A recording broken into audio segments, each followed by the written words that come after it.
اخبار الاهلي.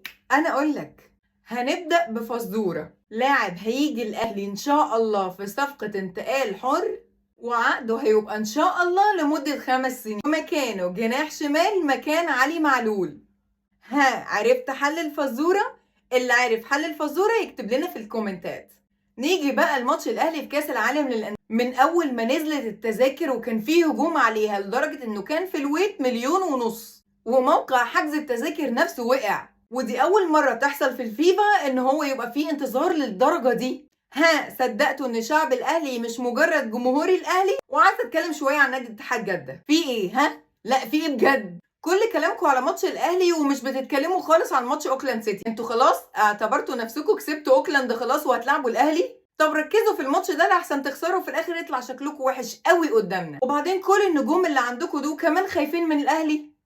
خايفين. ما هو كل الكلام ده وكل اللي عاملينه ده ما يدلش غير حاجة واحدة بس، ان انتوا خايفين. شوفوا كده الجمهور بتاع اتحاد جدة بيتكلم ازاي. الاهلي المصري كبير افريقيا، لكن مع الاتحاد اصغر فريق في افريقيا. نفوز 4 على الاهلي. الاهلي حديد والاتي سيحوا، حطوا في ازوزه وراح فريق كبير والاتحاد فريق كبير، لكن تاريخيا احنا افضل منكم.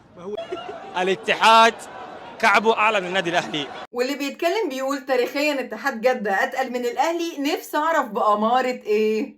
بس ما علينا، كل كلامكم ده ما يدلش غير عن حاجة واحدة، ان انتوا خايفين. وعندكم حق، انت لازم تخافوا، ما انتوا هتلعبوا الاهلي. سلام.